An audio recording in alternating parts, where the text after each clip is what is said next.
ಸ್ನೇಹಿತರೆ, ಸ್ವರ್ಗದ ಪರಿಕಲ್ಪನೆ ಮಾನವನಿಗೆ ಬಹಳ ಹಿಂದಿನಿಂದಲೂ ಇದೆ. ಎಲ್ಲ ಧರ್ಮಗಳಲ್ಲಿಯೂ ಸ್ವರ್ಗದ ಬಗ್ಗೆ ಉಲ್ಲೇಖವಿದೆ.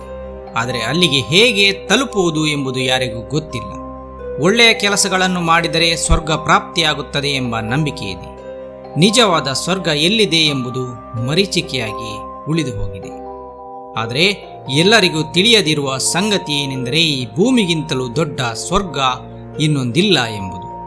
ಈ ಭೂಮಿ ನಮಗೆ ಬದುಕಲು ಅವಕಾಶ ಮಾಡಿಕೊಟ್ಟಿದೆ. ಇಲ್ಲಿ ನಾವು ಸೇರಿದಂತೆ ಎಲ್ಲ ಜೀವಿಗಳಿಗೂ ಬದುಕಲು ವಾತಾವರಣವಿದೆ. ಭೂಮಿ ಬಿಟ್ಟರೆ ಬ್ರಹ್ಮಾಂಡದ ಯಾವ ಗ್ರಹದಲ್ಲಿಯೂ ಬದುಕಲು ಯೋಗ್ಯವಾದ ವಾತಾವರಣ ಇಲ್ಲ ಎಂದೇ ನಾವು ಇದುವರೆಗೆ ತಿಳಿದಿದ್ದೇವೆ. ಹಾಗಾಗಿ ಈ ಭೂಮಿಯನ್ನೇ ನಾವು ಸ್ವರ್ಗ ಎಂದು ಕರೆಯಬಹುದು.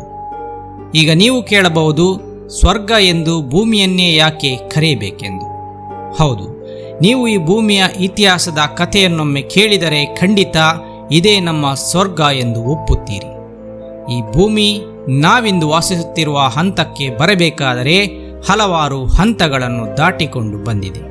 ಈ ಭೂಮಿ ಏನೇನೆಲ್ಲ ಕಷ್ಟಗಳನ್ನು ಸಹಿಸಿಕೊಂಡು ಬಂದಿದೆ. ಎಲ್ಲ ರೀತಿಯಿಂದಲೂ ಪೆಟ್ಟು ತಿಂದು ಜರ್ಜರಿತವಾದ ನಂತರವೇ ಭೂಮಿ ನಮಗಿಂದು ವಾಸಿಸಲು ಅವಕಾಶ ಮಾಡಿಕೊಟ್ಟಿದೆ. ನಮ್ಮ ಹಿಂದೊಂದು ಎಪಿಸೋಡ್ನಲ್ಲಿ ಈ ಭೂಮಿಯಲ್ಲಿ ಜೀವಿ ಹೇಗೆ ಹುಟ್ಟಿತು ಎಂಬುದನ್ನು ಹೇಳಿದ್ದೆವು.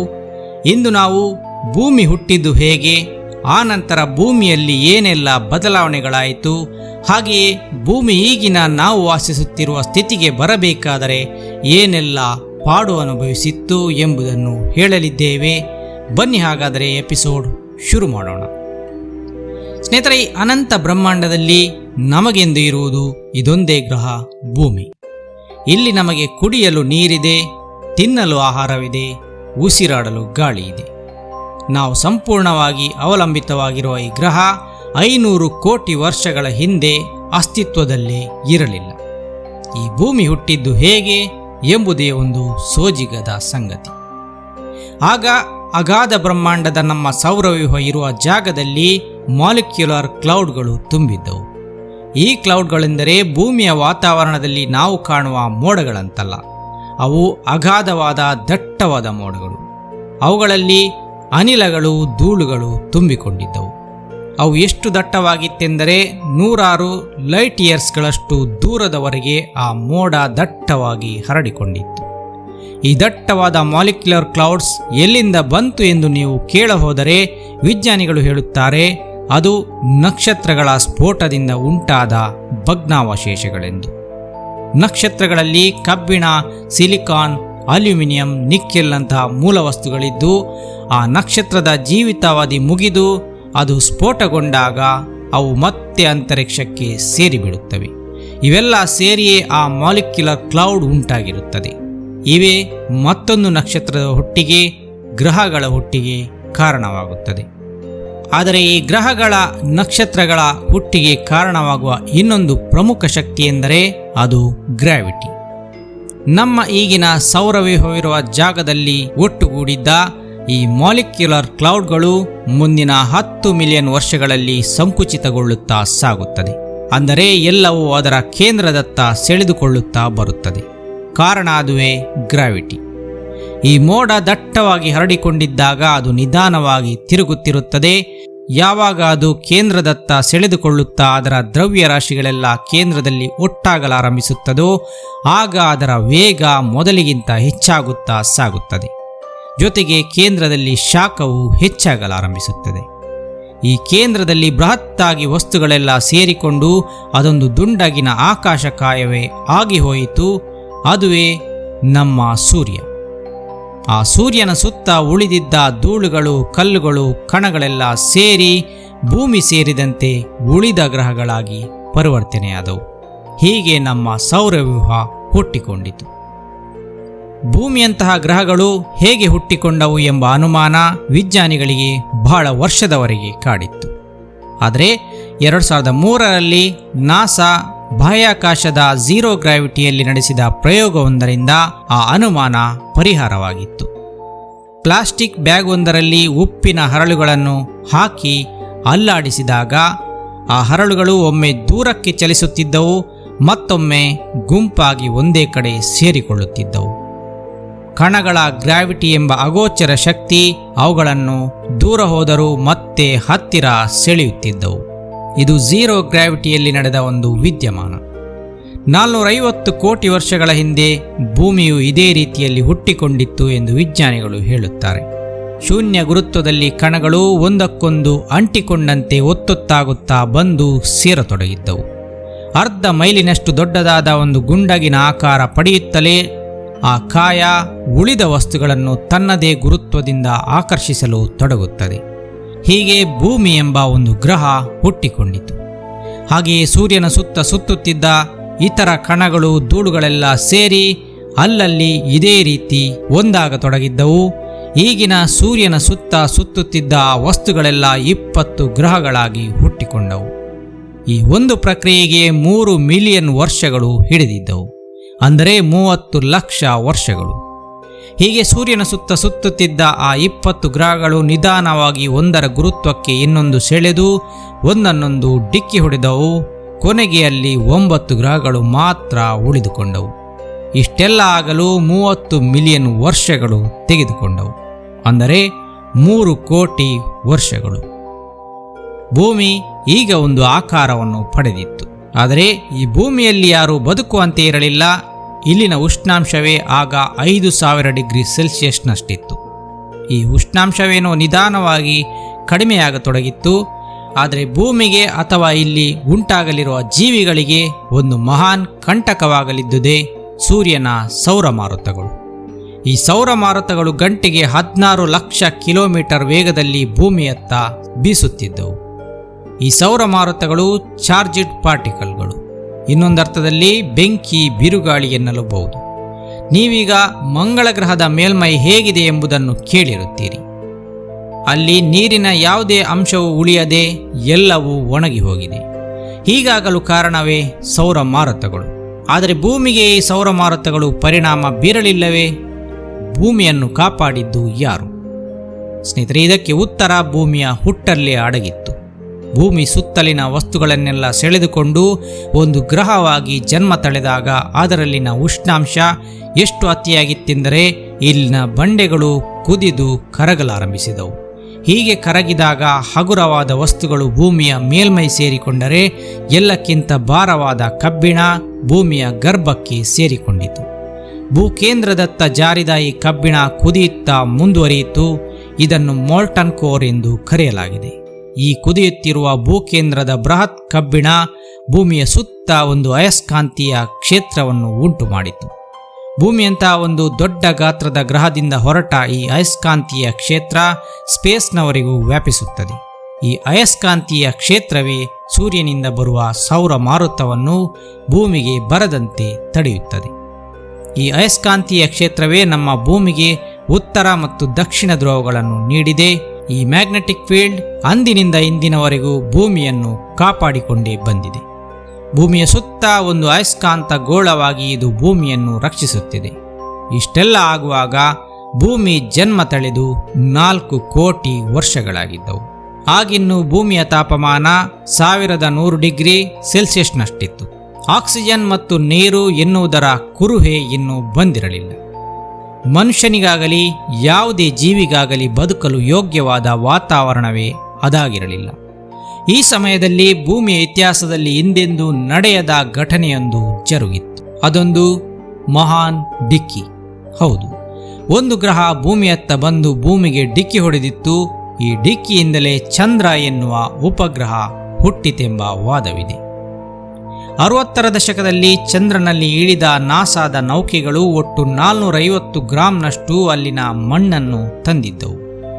ಹಲವಾರು ವರ್ಷಗಳ ಕಾಲ ಇದನ್ನು ಅಧ್ಯಯನಕ್ಕೊಳಪಡಿಸಲಾಗಿತ್ತು. ಅವರುಗಳು ಗಮನಿಸಿದ ಮೊದಲ ಅಂಶವೇನೆಂದರೆ ಈ ಮಣ್ಣು ಕಂಪ್ಲೀಟ್ ಡ್ರೈ ಆಗಿರುವುದು.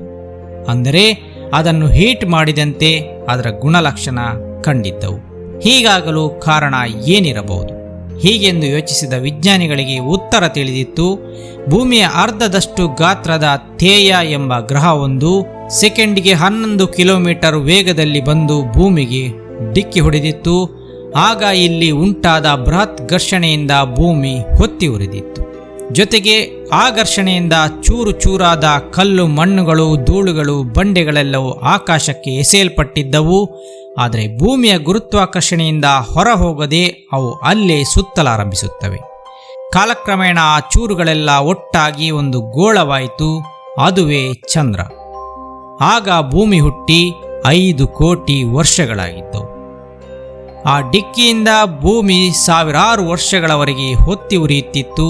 ಆಗ ಚಂದ್ರ ಈಗಿನದಕ್ಕಿಂತಲೂ 15 ಪಟ್ಟು ಭೂಮಿಗೆ ಹೆಚ್ಚು ಹತ್ತಿರವಿದ್ದ. ಎಲ್ಲಿಂದಲೋ ಬಂದ ಗ್ರಹವೊಂದು ಭೂಮಿಯ ಹಣೆ ಬರಹವನ್ನೇ ಹಾಳು ಮಾಡಿತಲ್ಲ ಎಂದು ನೀವಂದುಕೊಂಡರೆ ಅದು ತಪ್ಪು. ಯಾಕೆಂದರೆ ಆ ಗ್ರಹ ಬಂದು ಭೂಮಿಗೆ ಡಿಕ್ಕಿ ಹೊಡೆದದ್ದು, ಅದರಿಂದ ಚಂದ್ರ ಹುಟ್ಟಿದ್ದು, ಎಲ್ಲವೂ ಭೂಮಿಗೆ ಒಳ್ಳೆಯದೇ ಆಗಿತ್ತು. ಯಾಕೆಂದರೆ ಆ ಡಿಕ್ಕಿಯಿಂದ ಭೂಮಿ ಒಂದು ಕಡೆಗೆ ವಾಲಿಕೊಂಡಿತ್ತು. ಅಂದರೆ ಭೂಮಿ ತನ್ನ ಕಕ್ಷೆಯಲ್ಲಿ 23.5 ಡಿಗ್ರಿ ವಾಲಿಕೊಂಡಿದೆ ಎಂಬುದನ್ನು ನೀವು ಓದಿರುತ್ತೀರಿ. ಈ ವಾಲುವಿಕೆಗೆ ಕಾರಣವೇ ಅಂದಿನ ಆ ಡಿಕ್ಕಿ. ಈ ವಾಲುವಿಕೆಯಿಂದಲೇ ಭೂಮಿಯಲ್ಲಿ ಋತುಗಳು ಬದಲಾಗಲಾರಂಭಿಸಿದವು. ಇಂದು ಭೂಮಿಯಲ್ಲಿ ಜೀವಿಗಳು ಕಾಣಿಸಿಕೊಳ್ಳಲು ಕಾರಣವೇ ಭೂಮಿಯ ಮೇಲಿನ ಋತುಗಳು. ಈ ಜೀವಿಗಳ ಹುಟ್ಟಿಗೆ ಕಾರಣವಾಗುವಂಥ ವಾತಾವರಣ ಆನಂತರ ಇಲ್ಲಿ ಸೃಷ್ಟಿಯಾಯಿತು. ಆದರೆ ಭೂಮಿಯಲ್ಲಿ ಆಗಿನ್ನೂ ನೀರು ಕಾಣಿಸಿಕೊಂಡಿರಲಿಲ್ಲ. ಹಾಗಾದರೆ ಭೂಮಿಗೆ ನೀರು ಎಲ್ಲಿಂದ ಬಂತು? ಸೌರವ್ಯೂಹ ನಿರ್ಮಾಣವಾದಾಗ ನೀರೆನ್ನುವುದರ ಅವಶೇಷ ಭೂಮಿಯ ಮೇಲೆ ಇದ್ದಿರಲಿಲ್ಲ. ಸೂರ್ಯನ ಹತ್ತಿರ ಇರುವ ಯಾವ ಗ್ರಹದಲ್ಲಿಯೂ ನೀರು ಇರುವಂತೆಯೂ ಇರಲಿಲ್ಲ. ಆಗಿನ ಸಮಯದ ಅಗಾಧ ಉಷ್ಣತೆ ಕೇಂದ್ರದಲ್ಲಿ ಸ್ಥಾಪಿತವಾಗಿದ್ದರಿಂದ ನೀರು ಅಲ್ಲೆಲ್ಲೂ ಇದ್ದಿರಲಿಲ್ಲ. ಆದರೆ ನೀರಿದ್ದ ಕುರು ಎಂದರೆ ಅದು ಬಲು ದೂರದಲ್ಲಿ ಕ್ಷುದ್ರ ಗ್ರಹಗಳ ಪಟ್ಟಿಯಲ್ಲಿ. ಭೂಮಿಯಿಂದ 33 ಕೋಟಿ ಕಿಲೋಮೀಟರ್ಗಳ ದೂರದಲ್ಲಿ ಸುತ್ತುತ್ತಿರುವ ಕ್ಷುದ್ರ ಗ್ರಹಗಳಿಗೆ ಸೂರ್ಯನ ಶಾಖ ಅಷ್ಟೊಂದು ಬೀಳುತ್ತಿರಲಿಲ್ಲವಾದ್ದರಿಂದ ಅಲ್ಲಿ ನೀರು ಮಂಜುಗಡ್ಡೆಯ ರೂಪದಲ್ಲಿ ಶೇಖರವಾಗಿತ್ತು. ಅಷ್ಟು ದೂರದಲ್ಲಿ ಇದ್ದ ನೀರು ಭೂಮಿಗೆ ಹೇಗೆ ಬಂದು ಬಿತ್ತು ಎನ್ನುವುದೇ ಒಂದು ರೋಚಕ ಕತೆ. ಧೂಮಕೇತುಗಳು ಭೂಮಿಗೆ ನೀರನ್ನು ತಂದು ಹಾಕಿದ್ದವು ಎಂಬ ವಾದ ವಿಜ್ಞಾನಿಗಳ ಬಳಿಯಲ್ಲಿ ಮೊದಲಿನಿಂದಲೂ ಇತ್ತು. 2005ರಲ್ಲಿ ನಾಸಾ ವಿಜ್ಞಾನಿಗಳು ಟೆಂಪಲ್ 1 ಎಂಬ ಒಂದು ಧೂಮಕೇತುವಿಗೆ ಇಂಪ್ಯಾಕ್ಟರ್ ಒಂದನ್ನು ಡಿಕ್ಕಿ ಹೊಡಿಸುತ್ತಾರೆ. 800 ಪೌಂಡ್ ತೂಕದ ಆ ಇಂಪ್ಯಾಕ್ಟರ್ ಟೆಂಪಲ್ 1 ಧೂಮಕೇತುವಿಗೆ ಡಿಕ್ಕಿ ಹೊಡೆದು ಅಲ್ಲಿನ ಮಣ್ಣಿನ ಸ್ಯಾಂಪಲ್ನಲ್ಲಿ ನೀರಿದೆಯೇ ಎಂದು ಪರೀಕ್ಷಿಸಬೇಕಿತ್ತು. ಹಾಗೆ ಪರೀಕ್ಷಿಸಿ ಅದರ ವರದಿಯನ್ನು ಭೂಮಿಗೆ ಕಳುಹಿಸಬೇಕಿತ್ತು. ಹಾಗೆ ಆ ನೀರು ಭೂಮಿಯಲ್ಲಿನ ನೀರಿನ ಜೊತೆ ಹೋಲುತ್ತದೆಯೇ ಎಂದು ವಿಜ್ಞಾನಿಗಳಿಗೆ ನೋಡಬೇಕಿತ್ತು. ವಿಜ್ಞಾನಿಗಳು ಭೂಮಿಯಲ್ಲಿನ ಅತ್ಯಾಧುನಿಕ ಟೆಲಿಸ್ಕೋಪ್ಗಳ ಮುಖಾಂತರ ಕೂಡ 12 ಧೂಮಕೇತುಗಳನ್ನು ಅಧ್ಯಯನ ಮಾಡುತ್ತಿದ್ದರು. ಧೂಮಕೇತುವಿನ ಬಾಲದ ಬಗ್ಗೆ ನಿಮಗೆಲ್ಲ ಗೊತ್ತಿದೆ. ಅದರಲ್ಲಿರುವ ಮಂಜುಗಡ್ಡೆ ಸೂರ್ಯನ ಹತ್ತಿರ ಬಂದಾಗ ಶಾಖಕ್ಕೆ ಕರಗಿ ನೀರಾಗುತ್ತಾ ಸಾಗುವುದೇ ಅದರ ಬಾಲದಂತೆ ನಮಗೆ ಕಾಣುವುದು ಎಂದು ವಿಜ್ಞಾನ ಹೇಳಿತ್ತು. ಅದು ನಿಜವೂ ಆಗಿತ್ತು. ಆದರೆ ವಿಜ್ಞಾನಿಗಳು ಇಂಪ್ಯಾಕ್ಟರ್ ಕಳುಹಿಸಿದ ಟೆಂಪಲ್ 1 ಆಗಲಿ ಅಥವಾ ಇನ್ನುಳಿದ 2 ಧೂಮಕೇತುಗಳಲ್ಲಾಗಲಿ ಇದ್ದ ನೀರು ಭೂಮಿಯಲ್ಲಿನ ನೀರಿಗೆ ಹೋಲಿಕೆಯಾಗುತ್ತಿರಲಿಲ್ಲ. ಅಲ್ಲಿಗೆ ಧೂಮಕೇತುಗಳು ಭೂಮಿಗೆ ನೀರು ತಂದು ಹಾಕಿದ್ದವು ಎಂಬ ಥಿಯರಿ ಬಿದ್ದು ಹೋಯಿತು. ಈಗ 2000ನೇ ಇಸವಿಯಲ್ಲಿ ನಡೆದ ಘಟನೆಯೊಂದರ ಮೇಲೆ ವಿಜ್ಞಾನಿಗಳ ಗಮನ ಹೋಯಿತು. 2000ನೇ ಇಸವಿಯ ಜನವರಿ 18ರಂದು ಕೆನಡಾದಲ್ಲಿ ಒಂದು ಘಟನೆ ನಡೆದಿತ್ತು. ಉಲ್ಕೆಗಳ ಸಮೂಹವೇ ಅಂದು ಕೆನಡಾದ ಆಕಾಶದಲ್ಲಿ ಹೊತ್ತಿ ಉರಿದಿತ್ತು. ಹಲವಾರು ಫೋಟೋಗ್ರಾಫರ್ಗಳು ಆ ಸಮಯದಲ್ಲಿ ಈ ಘಟನೆಯ ಫೋಟೋಗಳನ್ನು ತೆಗೆದಿದ್ದರು. ಅದರಲ್ಲಿ ಕೆಲವೊಂದು ಉಲ್ಕೆಗಳು ಭೂಮಿಗೂ ಬಿದ್ದಿದ್ದವು. ಅಲ್ಲಿನ ಟ್ಯಾಗಿಶ್ ಲೇಕ್ ಎಂಬ ಸರೋವರಕ್ಕೆ ಕೂಡ ಉಲ್ಕಾಪಿಂಡ ಬಂದು ಬಿದ್ದಿತ್ತು. ಈ ಟ್ಯಾಗಿಶ್ ಲೇಕ್ ಒಂದು ನೀರು ಮಂಜುಗಡ್ಡೆಯಾಗಿ ಹೆಪ್ಪುಗಟ್ಟಿರುವ ಲೇಕ್ ಆಗಿದೆ. ಮರುದಿನ ವಿಜ್ಞಾನಿಗಳು ಈ ಲೇಕ್ನಲ್ಲಿ ಮಂಜುಗಡ್ಡೆಯೊಳಗೆ ಬಿದ್ದಿರುವ ಆ ಉಲ್ಕಾಪಿಂಡದ ತುಂಡನ್ನು ಹುಡುಕಿ ತೆಗೆಯುತ್ತಾರೆ. ಭೂಮಿಗೆ ಬೀಳುವ ಎಲ್ಲ ಉಲ್ಕಾಪಿಂಡಗಳು ಹೊತ್ತಿ ಉರಿದು ತಮ್ಮ ಮೂಲ ಗುಣವನ್ನು ಕಳೆದುಕೊಳ್ಳುತ್ತಿದ್ದವು. ಆದರೆ ಮಂಜುಗಡ್ಡೆಯಾಗಿ ಹೆಪ್ಪುಗಟ್ಟಿರುವ ಸರೋವರಕ್ಕೆ ಬಂದು ಬಿದ್ದುದರಿಂದಾಗಿ ಆ ಉಲ್ಕಾಪಿಂಡ ತನ್ನ ಮೂಲ ಸ್ವರೂಪವನ್ನು ಉಳಿಸಿಕೊಂಡಿತ್ತು. ಉಲ್ಕಾಪಿಂಡದ ಒಳಗಿನ ಭಾಗವು ಫ್ರೋಝನ್ ಆಗಿದ್ದುದರಿಂದ ವಿಜ್ಞಾನಿಗಳಿಗೆ ಮೊದಲ ಬಾರಿಗೆ ಉಲ್ಕಾಪಿಂಡವೊಂದರ ಸಂಪೂರ್ಣ ಅಧ್ಯಯನ ಮಾಡಲು ಸಾಧ್ಯವಾಯಿತು. ವಿಜ್ಞಾನಿಗಳು ಈ ಉಲ್ಕಾಪಿಂಡದ ಒಳಗಡೆ ನೀರಿರುವುದನ್ನು ಪತ್ತೆ ಹಚ್ಚುತ್ತಾರೆ ಮತ್ತು ಆ ನೀರನ್ನು ಭೂಮಿಯಲ್ಲಿನ ನೀರನ್ನು ಹೋಲಿಕೆ ಮಾಡಿ ನೋಡಿದಾಗ ಅದೇ ನೀರು ಭೂಮಿಯಲ್ಲಿರುವುದು ಎಂಬುದು ತಿಳಿಯುತ್ತದೆ. ವಿಜ್ಞಾನಿಗಳ ಪ್ರಕಾರ ಉಲ್ಕಾಪಿಂಡವೊಂದು ತನ್ನಲ್ಲಿ 20% ನೀರನ್ನು ಒಳಗೊಂಡಿರುತ್ತದೆ ಅಂತೆ. ಆ ನೀರು ಉಲ್ಕೆಯ ಆಂತರಿಕ ಭಾಗದಲ್ಲಿ ಘನೀಭವಿಸಿದ ರೀತಿಯಲ್ಲಿ ಇರುತ್ತದೆ ಅಂತೆ. ವಿಜ್ಞಾನಿಗಳು ಈ ಉಲ್ಕೆ ಬಂದದ್ದೆಲ್ಲಿಂದ ಎಂದು ತಿಳಿಯಲು ಆ ಉಲ್ಕೆಯ ಪಥವನ್ನು ಅಧ್ಯಯನ ಮಾಡುತ್ತಾರೆ. ಈ ಉಲ್ಕೆ ಕ್ಷುದ್ರಗ್ರಹಗಳ ಪಟ್ಟಿಯಿಂದ ಬಂದಿದೆ ಎಂಬುದು ತಿಳಿಯುತ್ತದೆ. ಸ್ನೇಹಿತರೆ, ಕ್ಷುದ್ರಗ್ರಹಗಳಾಗಲಿ ಉಲ್ಕೆಗಳಾಗಲಿ ಅವು ಅಂತರಿಕ್ಷದ ಕಲ್ಲುಗಳೇ ಆಗಿವೆ. ಕಿಲೋಮೀಟರ್ ಗಟ್ಟಲೆ ದೊಡ್ಡದಾಗಿರುವ ಕಲ್ಲನ್ನು ಕ್ಷುದ್ರಗ್ರಹ ಎಂದು ನಾವು ಕರೆದರೆ, ಚಿಕ್ಕ ಚಿಕ್ಕ ಕಲ್ಲುಗಳನ್ನು ಉಲ್ಕೆಗಳು ಎಂದು ಕರೆಯುತ್ತೇವೆ. ಇವೆಲ್ಲ ಇರುವುದು ಕ್ಷುದ್ರಗ್ರಹಗಳ ಪಟ್ಟಿಯಲ್ಲಿಯೇ. ಇಂಗ್ಲಿಷ್ನಲ್ಲಿ ಇವನ್ನು ಒಟ್ಟಾಗಿ ಸ್ಪೇಸ್ ರಾಕ್ಸ್ ಎಂದು ಕರೆಯುತ್ತಾರೆ. ವಿಜ್ಞಾನಿಗಳ ಪ್ರಕಾರ ಈ ಕ್ಷುದ್ರಗ್ರಹಗಳೇ ಭೂಮಿಗೆ ನೀರನ್ನು ತಂದು ಹಾಕಿದ್ದವು ಎಂದು ಹೇಳುತ್ತಾರೆ. ಆದರೆ ಸ್ನೇಹಿತರೆ, ಕ್ಷುದ್ರಗ್ರಹಗಳ ಪಟ್ಟಿ ಇರುವುದು ಗುರುಗ್ರಹದ ಆಚೆಗೆ. ಆ ಕ್ಷುದ್ರಗ್ರಹಗಳು ಸತತವಾಗಿ ಭೂಮಿಗೆ ಬಂದು ಬೀಳುತ್ತಿದ್ದರೆ ಅದು ಭೂಮಿಯತ್ತ ಬರುವ ಮುಂಚೆ ಗುರುಗ್ರಹದತ್ತ ಹೋಗಬೇಕಿತ್ತು.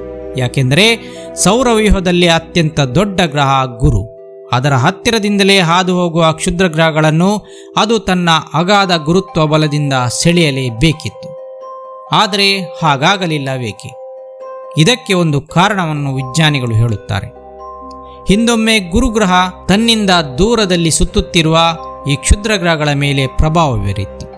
ಆ ಗುರುತ್ವ ಪ್ರಭಾವದಿಂದಾಗಿ ಕ್ಷುದ್ರಗ್ರಹಗಳ ವೃತ್ತಾಕಾರದ ಪಥ ಬದಲಾಗಿ ಆ ಕ್ಷುದ್ರಗ್ರಹಗಳು ಅಂಡಾಕಾರದಲ್ಲಿ ಸುತ್ತಲಾರಂಭಿಸುತ್ತವೆ. ಈ ಅಂಡಾಕಾರದ ಪಥದಲ್ಲಿ ಅವುಗಳಿಗೆ ಮೊದಲು ಎದುರಾಗಿದ್ದು ಭೂಮಿ. ಆಗ ಕ್ಷುದ್ರಗ್ರಹಗಳು ಒಂದರ ಮೇಲೊಂದರಂತೆ ಸತತವಾಗಿ ಭೂಮಿಗೆ ಅಪ್ಪಳಿಸಲಾರಂಭಿಸಿದ್ದವು. ಸತತವಾಗಿ ಅಪ್ಪಳಿಸುತ್ತಲೇ ಹೋದ ಈ ಕ್ಷುದ್ರಗ್ರಹಗಳು ಭೂಮಿಗೆ ಅಪಾರ ಪ್ರಮಾಣದ ನೀರನ್ನು ತಂದು ಹಾಕಿದ್ದವು. ಭೂಮಿಯಲ್ಲಿದ್ದ ಭಾರೀ ಶಾಖ ಆ ಕ್ಷುದ್ರಗ್ರಹಗಳಲ್ಲಿದ್ದ ನೀರನ್ನು ಕರಗಿಸುತ್ತಿತ್ತು. ಈ ಕ್ಷುದ್ರಗ್ರಹಗಳ ಅಪ್ಪಳಿಸುವಿಕೆ ಕೋಟ್ಯಾಂತರ ವರ್ಷಗಳವರೆಗೆ ನಡೆಯಿತು. ನಮಗಿಂದು ಜೀವಿಸಲು ಅವಕಾಶ ನೀಡಿರುವ ಭೂಮಿ ಅಂದು ಆ ಕ್ಷುದ್ರಗ್ರಹಗಳ ಸತತ ದಾಳಿಯನ್ನು ಸಹಿಸಿಕೊಂಡಿತ್ತು. ಆ ಕಾರಣಕ್ಕಾಗಿ ಇಂದು ಭೂಮಿಯಲ್ಲಿ ನಾವೆಲ್ಲ ಬದುಕಲು ಮುಖ್ಯ ಕಾರಣವಾದ ನೀರು ಉಳಿದುಕೊಂಡಿದೆ. ಹಾಗಾದರೆ ಎಷ್ಟು ವರ್ಷಗಳ ಹಿಂದೆ ಭೂಮಿಯಲ್ಲಿ ನೀರು ಕಾಣಿಸಿಕೊಂಡಿತ್ತು ಎಂಬ ಪ್ರಶ್ನೆ ಬರುತ್ತದೆ. ಇಂದು ಭೂಮಿಯಲ್ಲಿ 326 ಮಿಲಿಯನ್ ಟ್ರಿಲಿಯನ್ ಗ್ಯಾಲನ್ಗಳಷ್ಟು ನೀರಿದೆ ಎಂದು ಲೆಕ್ಕ ಹಾಕಲಾಗಿದೆ. ಈ ನೀರು ಭೂಮಿಯ ಮೇಲೆ ಯಾವಾಗ ಕಾಣಿಸಿಕೊಂಡಿತು, ಇದು ಎಷ್ಟು ಹಳೆಯದು ಎಂದು ಕೂಡ ವಿಜ್ಞಾನಿಗಳು ಲೆಕ್ಕ ಹಾಕಿದ್ದಾರೆ. ಭೂಮಿಯಲ್ಲಿ ಸಿಗುವ ಅತ್ಯಂತ ಹಳೆಯ ಕಲ್ಲುಗಳನ್ನು ಸಂಗ್ರಹಿಸಿ ಆ ಕಲ್ಲುಗಳನ್ನು ಪುಡಿ ಮಾಡಿ ಅದರ ಹರಳುಗಳನ್ನು ವಿಜ್ಞಾನಿಗಳು ಪರೀಕ್ಷಿಸುತ್ತಾರೆ. ಈ ಪರೀಕ್ಷೆಯಲ್ಲಿ ಅವರಿಗೆ ಜಿರ್ಕಾನ್ ಎಂಬ ಖನಿಜದ ಹರಳುಗಳು ಪತ್ತೆಯಾಗುತ್ತವೆ. ಈ ಜಿರ್ಕಾನ್ಗಳಲ್ಲಿರುವ ಆಮ್ಲಜನಕವನ್ನು ಅಧ್ಯಯನ ಮಾಡಿದಾಗ ಅವರಿಗೆ ಈ ಜಿರ್ಕಾನ್ಗಳು ಒಂದು ನಿರ್ದಿಷ್ಟ ಕಲ್ಲಿನಿಂದಲೇ ಮಾಡಲ್ಪಟ್ಟಿವೆ ಮತ್ತು ಅವು ಭೂಮಿಯಲ್ಲಿ ನೀರಿದ್ದಾಗ ಮಾತ್ರ ಉಂಟಾಗಲು ಸಾಧ್ಯ ಎಂಬುದು ತಿಳಿಯುತ್ತದೆ. ಅಂದರೆ ಜಿರ್ಕಾನ್ ಹೊಂದಿರುವ ಕಲ್ಲುಗಳು ಎಷ್ಟು ಹಳೆಯದೋ ಅಷ್ಟು ಹಿಂದೆ ಭೂಮಿಗೆ ನೀರು ಬಂದು ಸೇರಿತ್ತು ಎಂಬುದಾಗಿ ತಿಳಿಯಲಾಗುತ್ತದೆ. ಆ ಪ್ರಕಾರ ಭೂಮಿ ಹುಟ್ಟಿದ 15 ಕೋಟಿ ವರ್ಷಗಳಲ್ಲಿ ನೀರು ಭೂಮಿಗೆ ಪ್ರವೇಶಿಸಿತ್ತು ಎಂಬುದಾಗಿ ವಿಜ್ಞಾನಿಗಳು ಲೆಕ್ಕ ಹಾಕಿದ್ದಾರೆ. ಸ್ನೇಹಿತರೆ, ಇಂದಿಗೆ 450 ಕೋಟಿ ವರ್ಷಗಳ ಹಿಂದೆ ಹುಟ್ಟಿದ ಭೂಮಿಗೆ ನೀರು ಬರಲು 15 ಕೋಟಿ ವರ್ಷಗಳೇ ಬೇಕಾಗಿತ್ತು. ಆ ಮೊದಲ 15 ಕೋಟಿ ವರ್ಷಗಳಲ್ಲಿ ಭೂಮಿಯಲ್ಲಿನ ಸಾಗರಗಳೆಲ್ಲ ಹಸಿರಾಗಿ ಕಾಣುತ್ತಿದ್ದವು. ಕಾರಣವೇನೆಂದರೆ ಕಬ್ಬಿಣದ ಅಂಶ ನೀರಿನಲ್ಲಿ ಅತಿಯಾಗಿದ್ದುದು. ಭೂಗರ್ಭದಲ್ಲಿದ್ದ ಕಬ್ಬಿಣವು ಕೂಡ ಬಿಸಿ ನೀರಿನ ಬುಗ್ಗೆ ಅಂದರೆ ಹೈಡ್ರೋಥರ್ಮಲ್ ವೆಂಟ್ಗಳ ಮೂಲಕ ಕಬ್ಬಿಣವನ್ನೇ ಹೊತ್ತು ಮೇಲೆ ತರುತ್ತಿದ್ದವು. ಅವುಗಳೆಲ್ಲ ಭೂಮಿಯಾದ್ಯಂತ ತುಂಬಿಕೊಂಡಿದ್ದ ನೀರಿಗೆ ಸೇರಿಕೊಳ್ಳುತ್ತಿದ್ದವು. ಹಾಗಾಗಿ ನೀರಿನ ಬಣ್ಣ ಹಸಿರಾಗಿತ್ತು. ಆಕಾಶದಲ್ಲಿ ವಾತಾವರಣವು ಕೂಡ ಇಂದಿಗಿಂತಲೂ ದಟ್ಟವಾಗಿ ಹರಡಿಕೊಂಡಿತ್ತು. ಈ ವಾತಾವರಣದಿಂದ ಆಕಾಶ ಕೆಂಪಾಗಿ ಕಾಣಿಸುತ್ತಿತ್ತು. ಸ್ನೇಹಿತರೆ, ಈ ಸಮಯದಲ್ಲಿ ಭೂಮಿಯಲ್ಲಿ ನೀರೇನೋ ಕಾಣಿಸಿಕೊಂಡಿತ್ತು, ಆದರೆ ಆಮ್ಲಜನಕ ಇನ್ನೂ ಕಾಣಿಸಿಕೊಂಡಿರಲಿಲ್ಲ. ನೈಟ್ರೋಜನ್, ಮೀಥೇನ್, ಕಾರ್ಬನ್ ಡೈಆಕ್ಸೈಡ್ಗಳು ಕಾಣಿಸಿಕೊಂಡಿದ್ದರೂ ಕೂಡ ಆಮ್ಲಜನಕ ಇನ್ನೂ ಭೂಮಿಯಲ್ಲಿ ಕಾಣಿಸಿರಲಿಲ್ಲ. ವಾತಾವರಣದ ಉಷ್ಣತೆಯು ಒಂದು ಮಟ್ಟಕ್ಕೆ ಇಳಿದಿತ್ತಾದರೂ ಅದಿನ್ನು 100 ಡಿಗ್ರಿ ಸೆಲ್ಸಿಯಸ್ನ ಆಸುಪಾಸಿನಲ್ಲಿತ್ತು. ವಿಜ್ಞಾನಿಗಳು ಹೇಳುವ ಪ್ರಕಾರ ಭೂಮಿಯಲ್ಲಿ ಆಮ್ಲಜನಕವನ್ನು ತಂದಿದ್ದೇ ಸ್ಟ್ರೊಮ್ಯಾಟೋಲೈಟ್ಸ್ಗಳು. ಈ ಸ್ಟ್ರೊಮ್ಯಾಟೊಲೈಟ್ಸ್ಗಳು ನೀರಿನಲ್ಲಿ ಕಾಣಿಸಿಕೊಂಡಿದ್ದವು. ಇದರಲ್ಲಿ ಬ್ಲೂ ಗ್ರೀನ್ ಬ್ಯಾಕ್ಟೀರಿಯಾ ಒಂದು ಬೆಳೆದಿತ್ತು. ಆ ಬ್ಯಾಕ್ಟೀರಿಯಾಗಳು ಸೂರ್ಯನ ಬೆಳಕನ್ನು ಬಳಸಿ ಕಾರ್ಬನ್ ಡೈಆಕ್ಸೈಡನ್ನು ಆಕ್ಸಿಜನ್ ಆಗಿ ಪರಿವರ್ತಿಸಲಾರಂಭಿಸಿದ್ದವು. ಆಗ ಭೂಮಿ ಹುಟ್ಟಿ 100 ಕೋಟಿ ವರ್ಷಗಳಾಗಿತ್ತು. 100 ಕೋಟಿ ವರ್ಷಗಳಲ್ಲಿ ಆಮ್ಲಜನಕ ಭೂಮಿಯ ಮೇಲೆ ಕಾಣಿಸಿಕೊಂಡಿತ್ತು. ಆದರೂ ಆ ಮಟ್ಟ ಜೀವಿಗಳಿಗೆ ಬೇಕಾಗುವಷ್ಟಿರಲಿಲ್ಲ. ಹಾಗಾಗಿ ಆ ಕಾಲದಲ್ಲಿ ಯಾವ ಜೀವಿಯೂ ಹುಟ್ಟಿರಲಿಲ್ಲ. ಹಾಗಾದರೆ ಭೂಮಿಗೆ ಅಪಾರ ಪ್ರಮಾಣದ ಆಮ್ಲಜನಕ ಎಲ್ಲಿಂದ ಬಂತು? ಮೊದಲೇ ಹೇಳಿದಂತೆ ಭೂಮಿಯಲ್ಲೆಲ್ಲ ನೀರೇ ತುಂಬಿಕೊಂಡಿತ್ತು. ಎಲ್ಲಿ ನೋಡಿದರಲ್ಲಿ ಬರೀ ನೀರೇ ನೀರು. ಈಗಿನಂತೆ ಸಾಗರಗಳೆಂದು ಬೇರೆಯೇ ಇದ್ದಿರಲಿಲ್ಲ. ಆ ಸಮಯದಲ್ಲಿ ಸಾಗರಗಳಲ್ಲಿ ಕಬ್ಬಿಣದ ಅಂಶವೇ ತುಂಬಿಕೊಂಡಿತ್ತು. ಸ್ಟ್ರೊಮ್ಯಾಟೊಲೈಟ್ಗಳು ತಯಾರಿಸಿದ ಆಮ್ಲಜನಕ ಕ್ರಮೇಣ ಸಾಗರದ ನೀರಿನಲ್ಲಿರುವ ಕಬ್ಬಿಣದ ಜೊತೆಗೆ ರಿಯಾಕ್ಷನ್ ಆಗಲಾರಂಭಿಸುತ್ತದೆ. ಈ ರಾಸಾಯನಿಕ ಕ್ರಿಯೆಯಿಂದ ನೀರಿನಲ್ಲಿದ್ದ ಕಬ್ಬಿಣವೆಲ್ಲವೂ ಐರನ್ ಆಕ್ಸೈಡ್ ಆಗಿ ಪರಿವರ್ತನೆಯಾಗುತ್ತದೆ. ಈ ಐರನ್ ಆಕ್ಸೈಡ್ ಸಾಗರದ ತಳವನ್ನು ಸೇರುತ್ತದೆ. ಈಗ ಸಾಗರವೆಲ್ಲ ಕಬ್ಬಿಣ ಮುಕ್ತವಾಗುತ್ತದೆ. ಹಸಿರಾಗಿ ಕಾಣಿಸುತ್ತಿದ್ದ ನೀರು ಈಗ ಶುಭ್ರವಾಗುತ್ತದೆ. ಈ ಕಬ್ಬಿಣದ ಆಕ್ಸೈಡ್ ತಳವನ್ನು ಸೇರಿಕೊಂಡಿದ್ದು ಅವುಗಳೇ ನಾವಿಂದು ಕಾಣುವ ಬಂಡೆಗಳು. ಆಗ ನೀರು ಎಲ್ಲ ಕಡೆ ವ್ಯಾಪಿಸಿದ್ದರಿಂದ ಅಲ್ಲಲ್ಲಿ ಕಬ್ಬಿಣದ ಆಕ್ಸೈಡ್ನಿಂದಾದ ಬಂಡೆಗಳೇ ಉಂಟಾದವು. ಇಂದಿಗೂ ಕೂಡ ನಾವು ಭೂಮಿಯ ಮೇಲೆ ಕಾಣುವ ಬಂಡೆಗಳು ಭೂಮಿಯ ಮೇಲಿರುವ ಆಮ್ಲಜನಕದ 20% ಹೆಚ್ಚು ಆಮ್ಲಜನಕವನ್ನು ಒಳಗೊಂಡಿದೆಯಂತೆ. ಈ ಪ್ರಕ್ರಿಯೆ ಭೂಮಿ ಹುಟ್ಟಿ 150 ಕೋಟಿ ವರ್ಷಗಳ ನಂತರ ಶುರುವಾಗಿದ್ದು ಸುಮಾರು 100 ಕೋಟಿ ವರ್ಷಗಳವರೆಗೂ ಮುಂದುವರೆದಿತ್ತು. 100 ಕೋಟಿ ವರ್ಷಗಳವರೆಗೆ ಭೂಮಿಯ ಮೇಲೆ ಸ್ಟ್ರೊಮ್ಯಾಟೊಲೈಟ್ಸ್ಗಳ ಆಕ್ಸಿಜನ್ ಅನ್ನು ಸಾಗರಗಳೇ ಖಾಲಿ ಮಾಡಿದ್ದವು. ಆ ನಂತರವಷ್ಟೇ, ಅಂದರೆ ಸಾಗರಗಳು ಕ್ಲೀನ್ ಆದ ಮೇಲಷ್ಟೇ ಆಕ್ಸಿಜನ್ ವಾತಾವರಣದಲ್ಲಿ ಶೇಖರವಾಗತೊಡಗಿತು. ಅಂದರೆ ಇಂದಿಗೆ 250 ಕೋಟಿ ವರ್ಷಗಳ ಹಿಂದೆ ಭೂಮಿಯ ಮೇಲೆ ಆಮ್ಲಜನಕ ನಿಧಾನವಾಗಿ ಏರತೊಡಗಿತ್ತು. ಇತ್ತೀಚೆಗೆ ಅಂದರೆ 50 ಕೋಟಿ ವರ್ಷಗಳ ಹಿಂದಷ್ಟೇ ಭೂಮಿಯಲ್ಲಿ ಜೀವಿಗಳಿಗೆ ಬೇಕಾದಷ್ಟು ಆಮ್ಲಜನಕ ಉತ್ಪತ್ತಿಯಾಗಲಾರಂಭಿಸಿತ್ತು. ಸ್ನೇಹಿತರೆ, ಇಂತಹ ಭೂಮಿಯ ಮೇಲೆ ಜೀವಿಗಳು ನಿಧಾನವಾಗಿ ಕಾಣಿಸಿಕೊಂಡವು. ಇತಿಹಾಸದಲ್ಲಿ ಭೂಮಿಯನ್ನು ಆಳಿ ಹೋಗಿದ್ದ ಡೈನೋಸಾರ್ಗಳು 23.5 ಕೋಟಿ ವರ್ಷಗಳ ಹಿಂದೆ ಹುಟ್ಟಿಕೊಂಡಿದ್ದವು. 6.5 ಕೋಟಿ ವರ್ಷಗಳ ಹಿಂದೆ ಅವು ಮಹಾದುರಂತವೊಂದರಿಂದ ಅಳಿದು ಹೋದವು. ಮಾನವ ಈ ಭೂಮಿಯ ಬೃಹತ್ ಇತಿಹಾಸದಲ್ಲಿ ಇತ್ತೀಚೆಗಷ್ಟೇ ಕಾಣಿಸಿಕೊಂಡ, ಅಂದರೆ ಕೇವಲ 3 ಲಕ್ಷ ವರ್ಷಗಳ ಹಿಂದೆ ಮಾನವ ಕಾಣಿಸಿಕೊಂಡ.